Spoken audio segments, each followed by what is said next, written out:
Bien, tu fais, visiter les Kamalobana et Belé.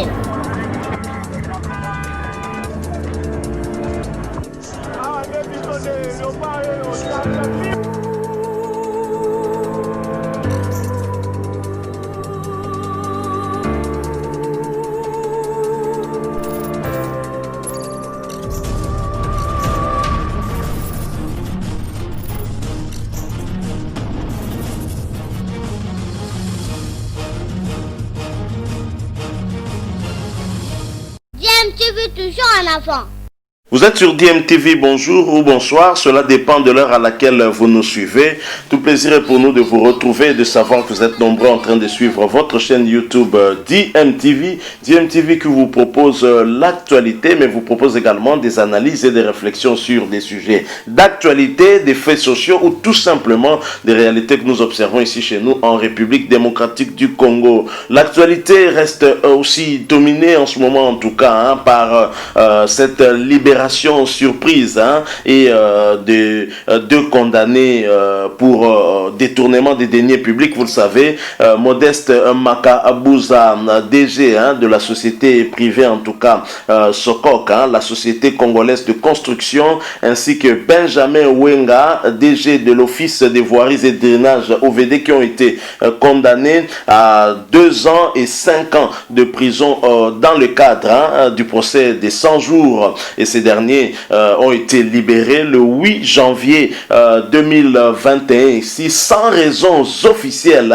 Et voici pourquoi ont-ils été libérés. C'est ce que nous allons tenter de voir. Nous allons en tout cas tenter de répondre à cette question. Ces deux personnalités qui ont été condamnées, je l'ai dit, dans le cadre du procès 100 jours, ont été libérées en marge de la grâce présidentielle du chef de l'État accordée à certaines personnalités, dont la figure la plus emblématique reste en tout cas le colonel Edi Kapen, qui a été libéré avec ses compagnons. Vous savez, ils ont été condamnés dans le cadre du procès sur l'assassinat de l'ancien chef de l'État, Laurent Désiré et Kabila. Mais pourquoi Modeste Makabouza et Benjamin Wenga ont-ils été libérés? Une confusion a régné en tout cas autour de cette libération. Certains parlaient de libération conditionnelle, une libération en tout cas sortie des conditions, et finalement on ne savait pas qui a décidé de cette libération. D'autres parlaient en tout cas de cette mesure de grâce présidentielle dont les deux anciens DG en tout cas auraient été bénéficiaires. Et visiblement la vérité est en train peu à peu d'éclater. Il semble que le vice-ministre de la justice, vice-ministre de la justice UDPS du parti présidentiel, donc serait impliqué activement dans cette libération de ces deux personnalités, une libération qui a suscité en tout cas beaucoup de réactions, je l'ai dit, non seulement dans la classe politique, mais surtout dans des organisations de défense des droits de l'homme. Quel signal le régime de Félix Tshisekedi est en train de donner? L'UDPS qui prône l'état de droit, comment pouvons-nous libérer des condamnés qui ont détourné de l'argent de l'État, qui ont détourné l'argent du contribuable congolais? Comment on peut les libérer juste quelques mois après leur emprisonnement, alors qu'ils ont été fermement condamnés? C'est cela en tout cas la question que tout le monde se pose, et ce qui est en train en tout cas de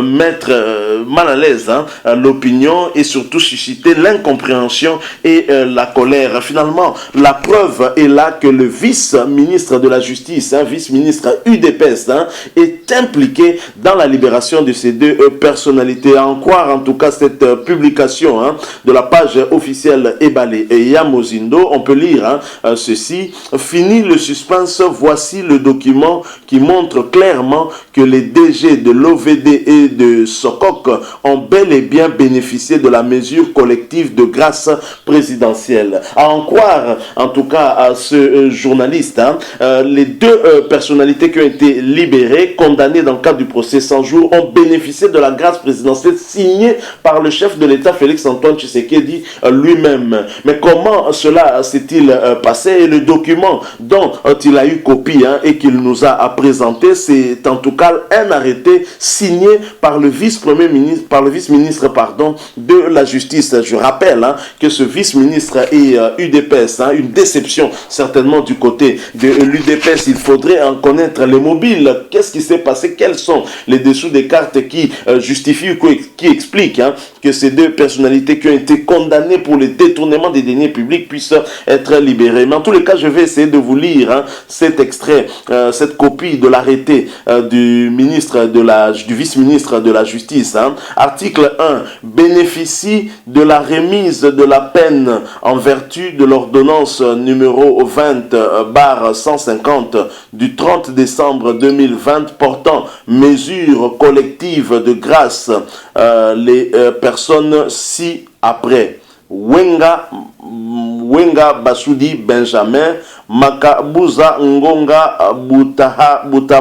Butabana, Modeste, excusez-moi, la visibilité n'est pas tout à fait claire. Et article 2, le procureur général près la Cour de cassation est chargé de l'exécution du présent arrêté qui entre en vigueur à la date de sa signature. Fait à Kinshasa le 7 janvier 2021 pour le vice-ministre, ministre de la Justice, garde des Sceaux, Eustache Mouhanzi Moubembe. Donc voilà, vice-ministre de la Justice.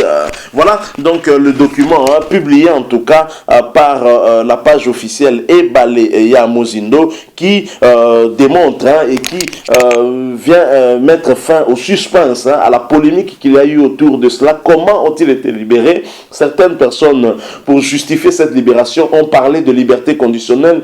Vous constatez très clairement qu'il ne s'agit pas de liberté conditionnelle, liberté assortie des conditions, mais il s'agit bel et bien de la mesure de grâce collective accordée par certains prisonniers par le chef de l'État, Félix-Antoine Tshisekedi et Tshilombo. Et c'est ce qui fait encore le plus mal, parce que comment le chef de l'État lui-même qui prône l'État de droit, une justice qui soit au service du peuple congolais, le peuple congolais qui a été lésé, qui a vu son argent détourné par ces personnalités, comment ce même peuple peut-il se réjouir de la libération de ces personnalités? Et c'est à se demander à quoi joue finalement ce vice-ministre et ministre de la Justice UDPS. Est-ce que le chef de l'État ou la présidence était au courant de cette situation? Si nous suivons en tout cas d'autres sources, visiblement le chef de l'État n'était pas au courant de cet aspect des choses. Alors pour le réseau panafricain de lutte contre la corruption, Uni RDC, la libération du DG de Sokok et de l'OVD est une énième entorse à la lutte contre la corruption dans notre pays. Et cette violation de l'article 5 de l'ordonnance des mesures de grâce consacre l'impunité et renvoie un message fort au peuple congolais qu'ils ne doivent rien espérer des dirigeants actuels. Voilà le message en tout cas qu'avait publié Jimmy Kande, coordonnateur de Uni RDC. Alors pour cette organisation de la société civile, tous ces faits semblent se dérouler dans l'indifférence totale du président de la République. Elle rappelle ainsi que cette libération intervient quelques semaines après la saga de l'Agence de prévention et de lutte contre la corruption, dont les animateurs impliqués dans des faits gravissimes sont pour certains en vadrouille et d'autres continuent d'exercer librement leurs fonctions. Ce sont des signaux qui ne rassurent pas, en tout cas qu'effectivement le régime actuel veut faire de la lutte contre la corruption, en tout cas l'une de ses priorités, et ça inquiète, et surtout quand on constate que l'on voit que cet arrêté vient d'un ministre UDPS. Ici on ne parlait pas FCC parce que la vice-primature de la justice a été confiée en tout cas à l'UDPS avec ce gouvernement Sylvestre Ilunkamba. Alors si le chef de l'État Félix-Antoine Tshisekedi est ignorant de ce qui s'est passé, et pour quel mobile le vice-ministre de la Justice a-t-il fait ceci? Il a certainement voulu peut-être profiter de l'euphorie qu'il y a eu autour de la libération des dits Kapinda, eux qui ont fait plus ou moins 20 ans en prison. Hein. Et donc, profitant de cette euphorie, il a eu à libérer ces deux personnalités. Pour quelles raisons? Vivement en tout cas qu'une enquête approfondie soit menée afin de déterminer les réelles responsabilités, qui est l'auteur ou le responsable hein, de ces deux libérations qui indignent et qui provoquent en tout cas l'incompréhension auprès de la population qui avait bon espoir hein, que peu à peu l'impunité qui s'est érigée hein, en mode de gestion de notre pays allait effectivement prendre fin. Donc finalement, le vice-ministre de la Justice UDPS hein, devrait s'expliquer très clairement par rapport à cette situation hein, qui provoque l'émoi et qui provoque en tout cas beaucoup d'émotions, et le peuple congolais ne sait plus hein, en qui faire confiance, et c'est vraiment triste. Et voilà, nous arrivons en tout cas à la fin hein, de ce sujet que nous avons voulu échanger avec vous hein, au regard de l'information que nous avons eue provenant de la page Facebook Ebalea Mozindo officielle, qui nous a brandi une copie du document en tout cas qui confirme qu'effectivement cette libération n'est pas une libération qui s'est faite de manière hasardeuse hein, c'est une libération qui s'est faite dans le cadre de la mesure de grâce collective hein, accordée à certains prisonniers. Et pourquoi Wenga et Makabuza se sont retrouvés dans cette liste? Seul le vice-ministre de la Justice pourra nous éclairer là-dessus. Si vous avez aimé, laissez-nous un like. Vous pouvez aussi hein, nous partager avec nous votre point de vue ou votre opinion en nous laissant un commentaire, hein, bien évidemment. Et aussi, abonnez-vous à cette chaîne DMTV sans oublier de cliquer sur la petite cloche de notification histoire de l'activer, car elle vous permettra en tout cas de ne plus rien manquer des prochaines vidéos que nous mettrons en ligne pour vous. Merci encore une fois à vous qui nous avez suivis. Nous espérons vous retrouver très bientôt hein, avec un autre sujet d'actualité. En attendant, portez-vous bien et DMTV vous dit au revoir. DMTV, bililele kamalo bana ebele.